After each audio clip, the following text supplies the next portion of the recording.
ഉടനെ നമ്മുടെ ജിയോങ് അവരെ നോക്കി ഹായ് ഹലോ എന്നൊക്കെ പറഞ്ഞ് വിളിക്കാൻ തുടങ്ങി. ഇത് കണ്ട് സിയോ അവളെ പിടിച്ചു വലിച്ച് ഒരു പാറയുടെ പിറകിൽ ഒളിപ്പിച്ചു. അയ്യോ ഒച്ച വെക്കലേ, അത് ചെയ്യോങ് കൂട്ടാണ്. ഞാൻ നേരത്തെ പറഞ്ഞില്ലേ, അവരാണത്.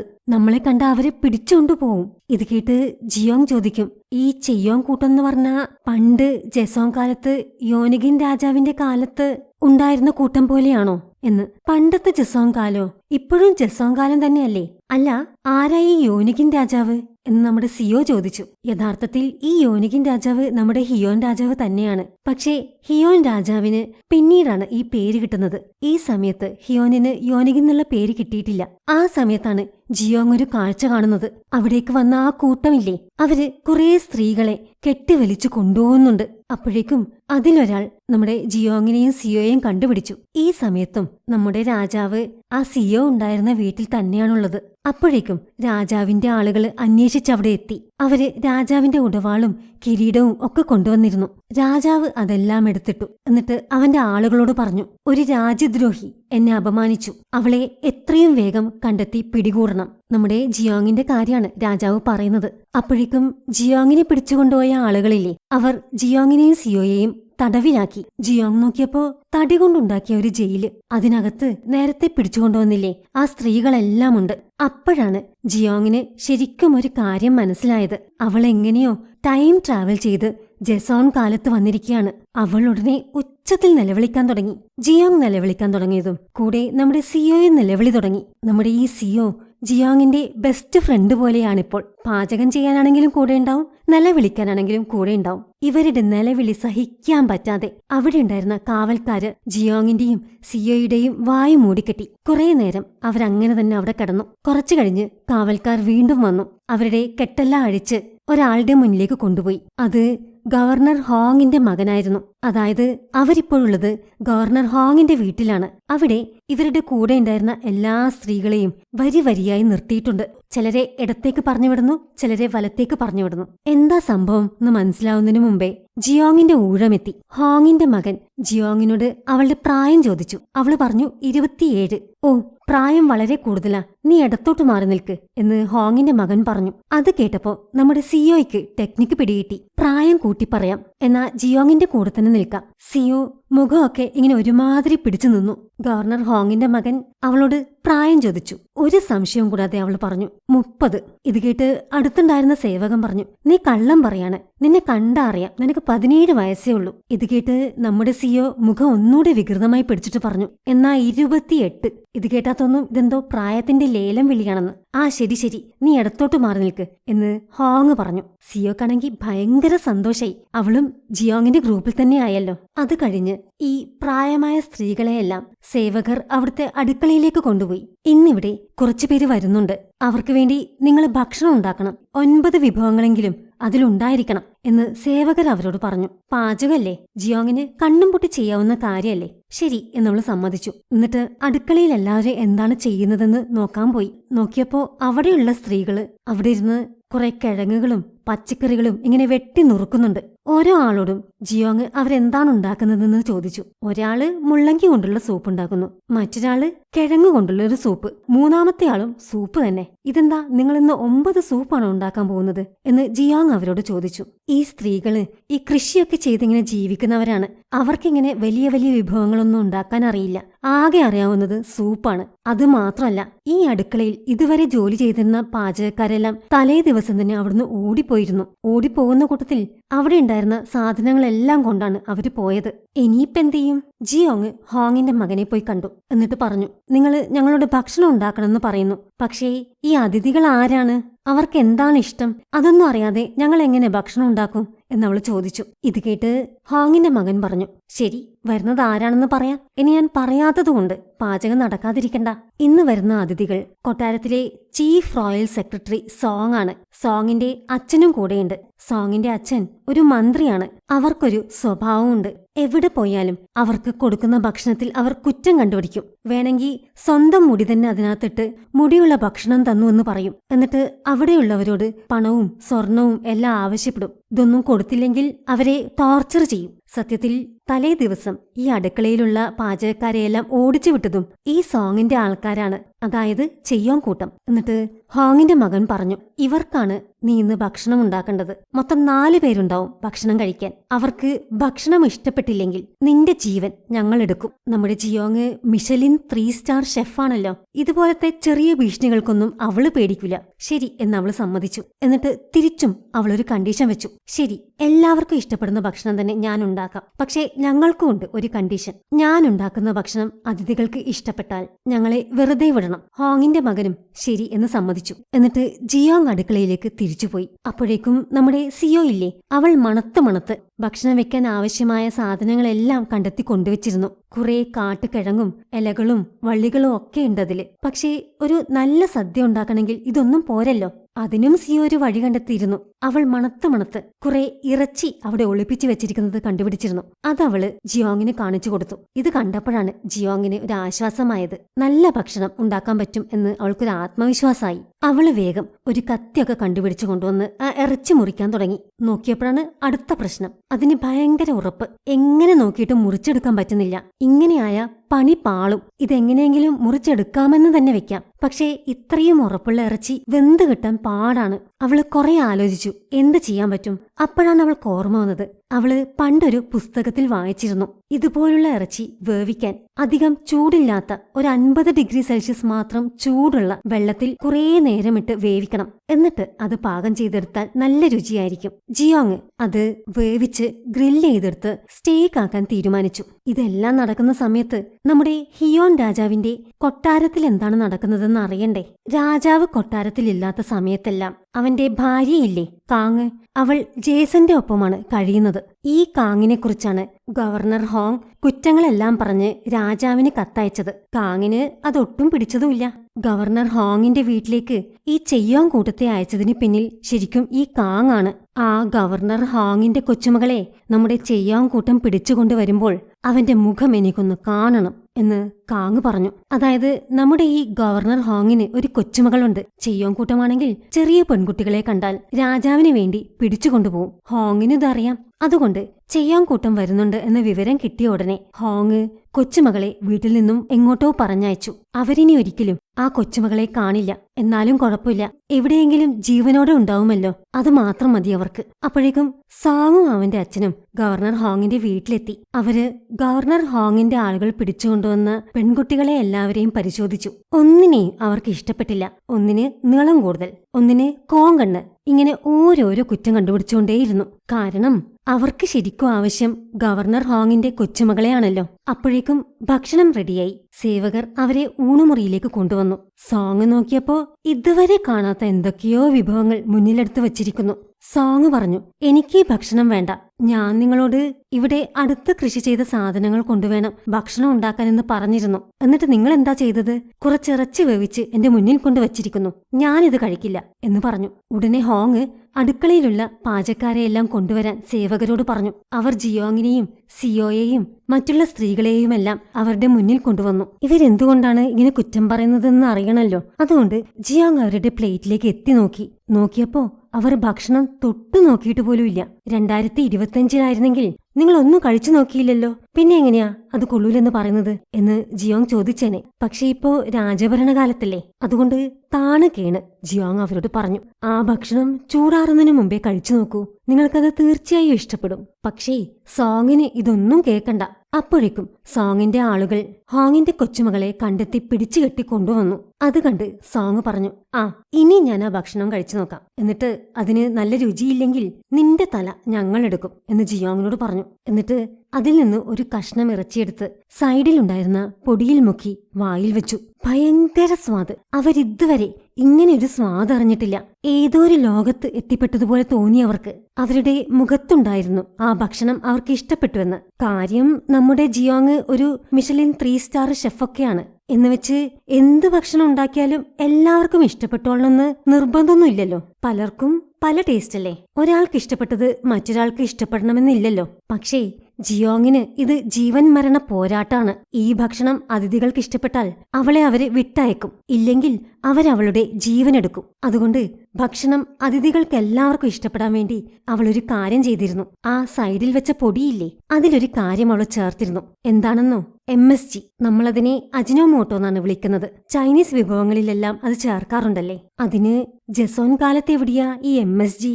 അവളത് അവിടെ വെച്ചുണ്ടാക്കിയതാണ്. അവിടെ കുറച്ച് കൂണും ഉണങ്ങിയ ചെമ്മീനും നെത്തോലിയുമൊക്കെ ഉണ്ടായിരുന്നു. അതെല്ലാം ഒരു പ്രത്യേക അനുപാതത്തിൽ പൊടിച്ചു ചേർത്താണ് അവൾ ഈ MSG ഉണ്ടാക്കിയത്. അതുകൊണ്ട് അവൾക്കറിയാം എല്ലാവർക്കും ഇത് ഇഷ്ടപ്പെടുമെന്ന്. സോങ്ങിനും ആ ഭക്ഷണം കഴിക്കുന്നത് നിർത്താനേ പറ്റുന്നില്ല. അതിനിടയിലാണ് വന്ന കാര്യം അവൻ ഓർത്തത്. ഭക്ഷണം നന്നായില്ല എന്ന കാരണം പറഞ്ഞാലല്ലേ ഹോങ്ങിന്റെ കൊച്ചുമകളെ കൊണ്ടുപോകാൻ പറ്റൂ. അതുകൊണ്ട് അവൻ പറഞ്ഞു, ഭക്ഷണം ഒട്ടും കൊള്ളൂല, വെറുതെ ഇറച്ചി വേവിച്ചു വെച്ചതുപോലുണ്ട്. ഇത് കേട്ട് ഞാനൊന്ന് നോക്കട്ടെ എന്ന് പറഞ്ഞ് ഹോങ്ങും അതിൽ നിന്ന് കുറച്ചെടുത്ത് കഴിച്ചു. അസാധ്യ രുചി, ഒന്നും പറയാനില്ല. ഹോങ് പറഞ്ഞു, ഞാൻ ഇതുപോലൊരു വിഭവം എന്റെ ജീവിതത്തിൽ ഇന്നേ വരെ കഴിച്ചിട്ടില്ല. നിങ്ങളെ എന്റെ കൊച്ചുമകളെ കൊണ്ടുപോകാൻ വേണ്ടി കള്ളം പറയാണ് എന്ന് പറഞ്ഞ് ഹോങ് അദ്ദേഹത്തിന്റെ വാൾ ഊരിയെടുത്തു. സോങ്ങിനെ ആക്രമിക്കാനാണത്. പക്ഷേ അപ്പോഴേക്കും മകൻ വന്ന് അച്ഛനെ പിടിച്ചുവെച്ചു. ഹോങ് ഇപ്പോ എന്തെങ്കിലും ചെയ്താൽ അത് എല്ലാവരുടെയും നാശത്തിലേ അവസാനിക്കൂ. അതുകൊണ്ട് ഹോങ്ങിന്റെ മകൻ ജിയോങ്ങിനെ ബലിയാടാക്കാൻ തീരുമാനിച്ചു. ഈ പാചകക്കാരുടെയെല്ലാം തല വെട്ടാൻ അദ്ദേഹം ഉത്തരവിട്ടു. കേൾക്കേണ്ട താമസം. പട്ടാളക്കാര് ജിയോങ്ങിനെ വലിച്ചിഴച്ചു കൊണ്ടുപോയി തലയറുക്കാനുള്ള മേശയുടെ മുന്നിൽ കൊണ്ടുപോയിരുത്തി. സോങ് ഇതൊക്കെ കണ്ട് ചിരിക്കുകയാണ്. അതിനിടയിലെല്ലാം ഞാനുണ്ടാക്കിയ ഭക്ഷണത്തിന് ഒരു കുഴപ്പമില്ല എന്ന് ജിയോങ് പറയുന്നുണ്ട്. ആര് കേൾക്കാൻ? എന്നാൽ ആ സമയത്താണ് നിർത്ത് എന്നൊരു ശബ്ദം അവർ കേൾക്കുന്നത്. ഉടനെ ഒരു അറിയിപ്പ് വന്നു, രാജാവ് തിരുമനസ് എഴുന്നള്ളുന്നു എന്ന്. രാജാവ് നേരെ വന്ന് ജിയോങ്ങിനടുത്തു നിന്നു. ജിയോങ് ആണെങ്കിൽ തല കുനിച്ച് അങ്ങനെ ഇരിക്കുകയാണ്. ആരാണ് അടുത്ത് വന്നത് എന്നൊന്നും അവള് കണ്ടില്ല. രാജാവ് പറഞ്ഞു, ഞാൻ ആ ഭക്ഷണം കഴിച്ചു നോക്കട്ടെ, നീ പറഞ്ഞത് സത്യാണോന്നറിയണല്ലോ. ഇത് കേട്ട് ജിയോങ് പതുക്കെ തലപൊക്കി നോക്കിയപ്പോ ഇത്രയും നേരം അവളുടെ ഒപ്പം ഉണ്ടായിരുന്ന അവൻ തന്നെ. അയ്യോ ദൈവമേ, ഇവൻ തന്നെയാണോ രാജാവ്? ഞാൻ എന്തൊക്കെയാ ഇവനോട് പറഞ്ഞത്? എന്റെ കഥ ഇന്ന് കഴിഞ്ഞത് തന്നെ. അച്ഛനെ വന്ന് കാണണമെന്നെനിക്കുണ്ടായിരുന്നു, പക്ഷേ അത് നടക്കുമെന്ന് തോന്നുന്നില്ല എന്നൊക്കെ ജിയോങ് മനസ്സിൽ പറഞ്ഞുകൊണ്ടിരിക്കുകയാണ്. രാജാവ് മനസ്സ് പറയാണ്, നീ നോക്കിക്കോ, മരണമായിരുന്നു ഇതിലും ഭേദം എന്ന് നീ ആഗ്രഹിക്കും. അപ്പോഴേക്കും രാജാവിന് വേണ്ടിയുള്ള ഭക്ഷണം കൊണ്ടുവന്നു. രാജാവ് നോക്കിയപ്പോ കുറച്ച് ഇറച്ചി കഷ്ണങ്ങളുണ്ട്, എന്തോ ഒരു പൊടിയുണ്ട്, പിന്നെ കുറച്ച് ചോറും സൂപ്പും, അങ്ങനെ ലളിതമായ കുറച്ച് വിഭവങ്ങൾ മാത്രമാണ് മുന്നിലുള്ളത്. രാജാവ് അവളോട് അതിൽ നിന്നും കുറച്ച് ഭക്ഷണം എടുത്ത് കഴിക്കാൻ പറഞ്ഞു. രാജാവിന്റെ ഭക്ഷണം ആദ്യം ആരെങ്കിലും കഴിച്ചു നോക്കാതെ രാജാവ് കഴിക്കൂലല്ലോ. അവൾ ഉടനെ അതിൽ നിന്നും കുറച്ച് ഭക്ഷണം എടുത്ത് കഴിച്ചു. അപ്പോഴാണ് അവൾക്കൊരു കാര്യം ഓർമ്മ വന്നത്. അവള് ഹിസ്റ്ററി ബുക്കിൽ പഠിച്ചിട്ടുണ്ട്, ഈ രാജാവ് ഒരു ഗോർമയാണ് എന്ന്. ഗോർമയെന്ന് പറഞ്ഞാൽ ഈ ഭക്ഷണം ഭയങ്കര ഇഷ്ടമുള്ള ആളുകളാണ്. ഏത് ഭക്ഷണവും അതിന്റെ നിറവും മണവും സ്വാദുമെല്ലാം നോക്കി ആസ്വദിച്ച് കഴിക്കുന്നവരാണവർ. അതുകൊണ്ട് രാജാവിന് ഇത് ഇഷ്ടപ്പെടുമെന്ന് അവൾക്ക് തോന്നി. എന്നാ രാജാവ് ആ സമയത്ത് മനസ്സിൽ പറയുന്നത് എന്താണെന്നോ?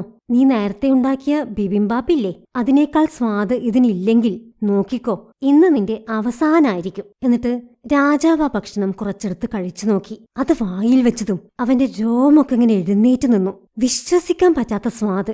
ചുറ്റും കമ്പിത്തിരിയും പൂത്തിരിയും എല്ലാം കത്തുന്ന പോലൊരു തോന്നൽ. എന്റെ ജീവിതത്തിൽ ഞാൻ ഇത്രയും സ്വാദുള്ളൊരു ഭക്ഷണം കഴിച്ചിട്ടില്ല എന്ന് രാജാവ് പറഞ്ഞുപോയി. എന്നിട്ട് രാജാവ് അവളോട് പറഞ്ഞു, ഇന്ന് രണ്ടാമത്തെ തവണയാണ് നീ എന്നെ അത്ഭുതപ്പെടുത്തുന്നത്. നീ എങ്ങനെയാ ഒരു പാചകക്കാരിയായത്? സാധാരണ ഈ പാചകം എന്നൊക്കെ പറഞ്ഞാ പുരുഷന്മാരുടെ ജോലിയല്ലേ, നീ എങ്ങനെ ഇത് പഠിച്ചു? ഇത് കേട്ട് അവൾ പറഞ്ഞു, എന്റെ അച്ഛന് ഈ ഭക്ഷണമൊക്കെ ടേസ്റ്റ് ചെയ്യാനും കഴിക്കാനും ഒക്കെ ഭയങ്കര ഇഷ്ടമാണ്. അത് കണ്ട് ഒരു പാചകക്കാരി ആവണമെന്നൊരു തോന്നലുണ്ടായി, ഒരു ഉൾവിളി പോലെ എന്നവള് പറഞ്ഞു. നിനക്ക് എത്ര വയസ്സായി എന്ന് രാജാവ് അവളോട് ചോദിച്ചു. 27 എന്നവള് പറഞ്ഞു. അയ്യോ, അത്രയും വയസ്സായോ? എന്നിട്ടെന്താ ഇതുവരെ കല്യാണം കഴിക്കാതിരുന്നത് എന്ന് രാജാവ് ചോദിച്ചു. അത് ഞാൻ വരുന്ന സ്ഥലത്തില്ലേ, ഈ പ്രായത്തിലൊന്നും ആരും കല്യാണം കഴിക്കാറില്ല എന്നവള് പറഞ്ഞു. അതേതാ അങ്ങനൊരു സ്ഥലം എന്ന് രാജാവ് ചോദിച്ചു. അങ്ങ് ഞാൻ പറഞ്ഞാ വിശ്വസിക്കുമെന്നറിയില്ല, ഞാൻ ഭാവിയിൽ നിന്നാണ് വരുന്നത്, 500 വർഷത്തിന് ശേഷമുള്ളൊരു കാലത്ത് നിന്ന് എന്നവള് പറഞ്ഞു. അപ്പോൾ രാജാവ് മനസ്സിൽ ഉറപ്പിച്ചു, ഇവൾക്ക് പാചകം നന്നായിട്ടറിയാം, അതിൽ സംശയമില്ല. പക്ഷേ തലയ്ക്കെന്തോ ഒരു കുഴപ്പമുണ്ട്. സങ്കല്പിക്കാൻ പോലും കഴിയാത്ത കാര്യങ്ങളല്ലേ ഇവൾ പറയുന്നത്. ഉടനെ രാജാവ് അവന്റെ ആളുകളോട് ജിയോങ്ങിനെ പിടിച്ചു കെട്ടി കൊട്ടാരത്തിലേക്ക് കൊണ്ടുപോകാൻ പറഞ്ഞു, കൂടെ ഹോങ്ങിന്റെ കൊച്ചുമകളെയും. ഇത് കേട്ട് ഹോങ് ആകെ തകർന്നുപോയി. രാജാവ് ഇങ്ങനെ സ്ത്രീകളുടെ വാക്ക് കേട്ട് രാജ്യം ഭരിക്കരുത്, അതുകൊണ്ടാണ് ഞാൻ കത്തുകൾ അയച്ചത് എന്ന് ഹോങ് പറഞ്ഞു. പുറമേ നിന്ന് നോക്കിയാൽ ഈ രാജാവിന് ചെറിയ പെൺകുട്ടികൾ എന്ന് പറഞ്ഞാൽ വീക്ക്നെസ് ആണെന്ന് തോന്നുമല്ലേ? പക്ഷേ സത്യത്തിൽ രാജാവ് ഇതെല്ലാം ഒരു പ്രതികാരത്തിന്റെ ഭാഗമായിട്ടാണ് ചെയ്യുന്നത്. അവന്റെ അമ്മയെ ഇല്ലാതാക്കാൻ കരുക്കൾ നീക്കിയവരിൽ ഈ ഹോങ്ങും ഉണ്ടായിരുന്നു. അവന്റെ അമ്മയെ ഉപദ്രവിച്ചവരെയെല്ലാം രാജാവ് ഇങ്ങനെ തന്നെയാണ് ചെയ്തത്. എന്നിട്ട് രാജാവ് ഹോങ്ങിനെ നാട് കടത്താൻ ഉത്തരവിട്ടു. കൊച്ചുമകളെ രാജാവ് കൊണ്ടുപോയതോർത്ത് വിഷമിച്ച് ഏതോ ഒരു കാട്ടിൽ മരിക്കാനാണ് ഇനി ഹോങ്ങിന്റെ യോഗം. പക്ഷേ ഹോങ്ങിനെ അവിടുന്ന് കൊണ്ടുപോയതിനു ശേഷം രാജാവ് വീണ്ടും ഉത്തരവിട്ടു, ഇവിടെയുള്ള എല്ലാ സ്ത്രീകളെയും മോചിപ്പിക്കണം, ഹോങ്ങിന്റെ കൊച്ചുമകളെ അടക്കം. എന്നാ ഇത് ജിയോങ്ങിനും സിയോയ്ക്കും ബാധകല്ല.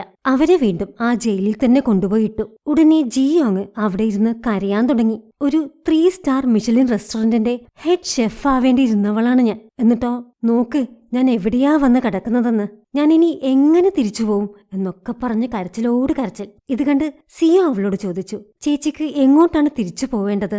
അപ്പോ ജിയോങ് അവളോട് പറയും, ഞാൻ പറയുന്ന കാര്യം ചിലപ്പോ നിനക്ക് വിശ്വസിക്കാൻ കഴിയില്ല, എന്നാലും ഞാൻ പറയാം, ഞാൻ ഇവിടെ ഉള്ളവളല്ല, ഞാൻ 500 വർഷം ഭാവിയിൽ നിന്നാണ് വരുന്നത്. നിനക്കിത് കേൾക്കുമ്പോൾ വിശ്വസിക്കാൻ കഴിയുന്നില്ല അല്ലേ എന്നവൾ ചോദിച്ചു. പക്ഷേ അവളെ അത്ഭുതപ്പെടുത്തിക്കൊണ്ട് സിയോ പറഞ്ഞു, എനിക്ക് ചേച്ചിയെ വിശ്വാസമാണ്. ചേച്ചിയെ ആദ്യം കണ്ടപ്പോ ഒരു മണം ഉണ്ടായിരുന്നു. ഇതുവരെ അങ്ങനെയൊരു മണം ഞാൻ അറിഞ്ഞിട്ടില്ല. അത് മാത്രല്ല, ചേച്ചി ഈ പാചകം ചെയ്യുന്നതൊക്കെ ഭയങ്കര വ്യത്യസ്തമായ രീതിയിലാണ്. ആരും ഇങ്ങനെ പാചകം ചെയ്യുന്നത് ഞാൻ കണ്ടിട്ടേയില്ല. അതുകൊണ്ട് എനിക്ക് അപ്പോഴേ തോന്നിയിരുന്നു ചേച്ചി വളരെ വ്യത്യസ്തയാണെന്ന്. ഇത് കേട്ടപ്പോ ജിയോങ്ങിന് ആശ്വാസായി. നമുക്കൊരു വിഷമുണ്ടെങ്കിൽ അത് തുറന്നു പറയാൻ ആരെങ്കിലും ഉള്ളത് നല്ലതല്ലേ. അവളുണ്ടായ കാര്യങ്ങളെല്ലാം പറയാൻ തുടങ്ങി. ഫ്ലൈറ്റിൽ കയറിയതും കാപ്പി മറിഞ്ഞതും ആ മങ്കോൻ ലുക്ക് എന്ന് പറഞ്ഞ ആ പുസ്തകം കഴുകാൻ ബാത്റൂമിലേക്ക് ഓടിയതും എന്ന് പറഞ്ഞു കഴിഞ്ഞപ്പോഴാണ് മങ്കോൻ ലുക്ക് ആ പുസ്തകമാണ് അവളെ ഇവിടേക്ക് കൊണ്ടുവന്നത് എന്നവൾക്ക് മനസ്സിലായത്. അപ്പോഴേക്കും ഹോങ്ങിന്റെ മകൻ അവരുടെ തടവറയുടെ മുന്നിലെത്തി. അവരെ തുറന്നുവിട്ടു. നിങ്ങൾ ഉണ്ടാക്കുന്ന ഭക്ഷണം അതിഥികൾക്ക് ഇഷ്ടപ്പെട്ടെങ്കിൽ നിങ്ങളെ ഞാൻ മോചിപ്പിക്കാമെന്ന് വാക്ക് തന്നിരുന്നു. ആ വാക്ക് ഞാൻ പാലിക്കുകയാണ് എന്ന് ഹോങ്ങിന്റെ മകൻ അവരോട് പറഞ്ഞു. ഹോങ്ങിന്റെ മകനോട് നന്ദിയും പറഞ്ഞ് ജിയോങ്ങും സിയോവും അവിടുന്ന് വേഗം ഓടിപ്പോയി. എങ്ങോട്ടേക്കാണെന്നല്ലേ? ആ കിഴക്കാൻ തൂക്കായ പാറയിലേക്ക്. അവിടെയല്ലേ ജിയോങ്ങിന്റെ ബാഗ് ഇരിക്കുന്നത്? അതിനകത്തല്ലേ ഈ മങ്കോൻ ലുക്ക് എന്ന ബുക്കുള്ളത്? എന്നാ ജിയോങ് രക്ഷപ്പെട്ട കാര്യം രാജാവ് അപ്പോൾ തന്നെ അറിഞ്ഞു. പോകുന്ന വഴിയിൽ ജിയോങ് സിയോയോട് അവളുടെ വീട്ടുകാരെ കുറിച്ചെല്ലാം ചോദിച്ചു. സിയോ ഒറ്റയ്ക്കല്ലേ ആ വീട്ടിൽ കഴിഞ്ഞിരുന്നത്? സിയോയ്ക്ക് വേറെ ആരുമില്ലേ എന്ന് അവൾ ചോദിച്ചു. സിയോയുടെ അച്ഛൻ പട്ടാളത്തിലായിരുന്നു. പക്ഷേ ഒരിക്കൽ അച്ഛനെ കാണാതായി. അച്ഛൻ മരിച്ചുപോയി എന്നാണ് കേട്ടത്. അതുകൊണ്ട് ഞാനും അമ്മയും കൂടെ അച്ഛനെ അന്വേഷിച്ചിറങ്ങി. പക്ഷേ കുറച്ച് കൊള്ളക്കാർ ഞങ്ങളെ ആക്രമിച്ചു. അങ്ങനെ എന്റെ അമ്മയും മരിച്ചു. പിന്നെ ഞാൻ തനിച്ചായി എന്ന് പറഞ്ഞ് അവർ പാറക്കെട്ടിലേക്ക് നടന്നു. പാറക്കെട്ടിന് മുകളിലെത്തിയ ജിയോങ്ങും സിയോയും ആ ബാഗിന് വേണ്ടി അവിടെ എല്ലാം നോക്കാൻ തുടങ്ങി. പെട്ടെന്ന് ജിയോങ്ങിന് പിന്നിൽ ആരോ വന്ന് നിൽക്കുന്നത് പോലെ തോന്നി. തിരിഞ്ഞു നോക്കിയപ്പോ ദേ രാജാവ്. പേടിച്ച് അവൾ പിറകോട്ട് വീഴാൻ പോയി. പെട്ടെന്ന് രാജാവ് അവളെ വീഴാതെ പിടിച്ചു. എന്നിട്ട് അവളുടെ തലയിലൊരു പൂവിതളുണ്ടായിരുന്നു. അത് പതുക്കെ എടുത്തു മാറ്റി. എങ്ങോട്ടാ എന്ന് രാജാവ് അവളോട് ചോദിച്ചു. അല്ല, അത് പിന്നെ ഞാൻ എന്റെ ബാഗ് തപ്പി വന്നതാ. ആ ബാഗിലാണേ ആ മങ്കോൻ ലുക്ക് എന്ന ബുക്കുള്ളത്. അത് കിട്ടിയാലേ എനിക്ക് തിരിച്ചു പോവാൻ പറ്റൂ, അതുകൊണ്ടാ എന്ന് ജിയോങ് പറഞ്ഞു. ഓ അങ്ങനെയാണോ എന്ന് പറഞ്ഞ് രാജാവ് തന്റെ ആളുകളോട് ആ ബാഗ് തപ്പാൻ പറഞ്ഞു. രാജാവിന്റെ ഭാഷയിൽ പറഞ്ഞാൽ സഞ്ചി. രാജാവിനാദ്യം ബാഗ് എന്ന് പറഞ്ഞിട്ട് മനസ്സിലായില്ലായിരുന്നു. രാജാവിന്റെ ആളുകൾ ഉടനെ ബാഗ് കണ്ടെത്തി അവർക്ക് കൊടുത്തു. എന്നാൽ രാജാവ് ചെയ്തതോ അവളുടെ ബാഗ് എടുത്ത് കൊക്കയിലേക്ക് ഒരൊറ്റയേറ്. ഇനി നീ തിരിച്ചു പോകുന്നത് എനിക്കൊന്ന് കാണണം എന്ന് രാജാവ് പറഞ്ഞു. അങ്ങനെ തിരിച്ചു പോകാനുള്ള ജിയോങ്ങിന്റെ ഒരേയൊരു വഴിയും അടഞ്ഞു. അടുത്ത ദിവസം രാവിലെ രാജാവ് നേരിട്ട് ജിയോങ്ങിനെയും സിയോയെയും പിടിച്ചുകെട്ടി കൊട്ടാരത്തിലേക്ക് കൊണ്ടുപോയി. രാജാവ് കൊട്ടാരത്തിലെത്തിയ വിവരമറിഞ്ഞ ഉടനെ കാങ് ഓടി വന്ന് രാജാവിനെ കെട്ടിപ്പിടിച്ചു. എത്ര ദിവസമായി പോയിട്ട് ഞാൻ കാത്തിരുന്ന് മടുത്തു എന്ന് കാങ് അവനോട് പറഞ്ഞു. അത് കേട്ടതും രാജാവ് കാങ്ങിനോട് പറഞ്ഞു, ഞാനൊരു സാധനം കൊണ്ടുവന്നിട്ടുണ്ട്, കാണണോ എന്ന് പറഞ്ഞ് കാങ്ങിനെയും കൂട്ടി രാജാവ് ജിയോങ്ങിനടുത്തേക്ക് കൊണ്ടുപോയി. ജിയോങ്ങിനെ കണ്ടപ്പോ കാങ്ങിന് അവളെ ഒട്ടും ഇഷ്ടപ്പെട്ടില്ല. ഇത് ഹോങ്ങിന്റെ കൊച്ചുമകളല്ല എന്ന് കണ്ടപ്പോൾ തന്നെ കാങ്ങിന് മനസ്സിലായി. അതുമാത്രമല്ല, ഈ രാജാവ് ജിയോങ്ങിന്റെ താടിയിൽ ഇങ്ങനെ പിടിച്ചുകൊണ്ട് കാങ്ങിനോട് പറഞ്ഞു, ദാ ഇവളാണ് ഞാൻ കൊണ്ടുവന്ന സാധനം എന്ന്. സാധനോ? ഞാനൊന്നും പറയുന്നില്ല എന്നൊക്കെ ഇങ്ങനെ ജിയോങ് മനസ്സിൽ പറയുന്നുണ്ട്. പക്ഷെ ഒന്നും പുറത്തു പറയാൻ പറ്റില്ലല്ലോ, രാജാവല്ലേ. അതും പോരാഞ്ഞ് കാങ്ങിന്റെ ഈ ദഹിപ്പിക്കുന്ന നോട്ടവും. ഈ രാജാവ് ആദ്യമായിട്ടാണ് ഒരു പെൺകുട്ടിയെ നേരിട്ട് കൊട്ടാരത്തിലേക്ക് കൊണ്ടുവരുന്നത്. ഇതിനു മുമ്പ് ഒരാളെ ഇങ്ങനെ കൊണ്ടുവന്നിട്ടുള്ളൂ, അത് കാങ്ങാണ്. അതുകൊണ്ട് കാങ്ങിന്റെ സ്ഥാനം ഇവൾ തട്ടിപ്പറിച്ചെടുക്കുമോ എന്നൊരു സംശയം കാങ്ങിന് തോന്നാൻ തുടങ്ങി. ജിയോങ് അപ്പോഴാണ് ഈ കാങ്ങിനെക്കുറിച്ചും ഹിസ്റ്ററി ബുക്കിൽ പഠിച്ചിട്ടുണ്ടല്ലോ എന്ന് ഓർത്തത്. ഓ, ഇവളല്ലേ ആ കാങ്, രാജാവിനെ ചെറുവിരലിലിട്ട് കറക്കിയവൾ, രാജാവ് ചെയ്ത എല്ലാ ക്രൂരതയ്ക്കും പിന്നിൽ പ്രവർത്തിച്ചവൾ. ബോൺ അപ്പറ്റീറ്റ് യുവർ മെജസ്റ്റി എന്ന ഈ K-ഡ്രാമ നിങ്ങൾക്ക് ഇഷ്ടപ്പെട്ടുവെന്ന് ഞാൻ വിശ്വസിക്കുന്നു. വീഡിയോ ഇഷ്ടമായെങ്കിൽ ലൈക്ക് ചെയ്യൂ, വീഡിയോ ഹൈപ്പ് ചെയ്യൂ, നിങ്ങളുടെ അഭിപ്രായങ്ങൾ തീർച്ചയായും കമന്റ് ചെയ്യൂ. ഈ ഡ്രാമയുടെ അടുത്ത എപ്പിസോഡുമായി വേഗം വരാം. Thanks for watching.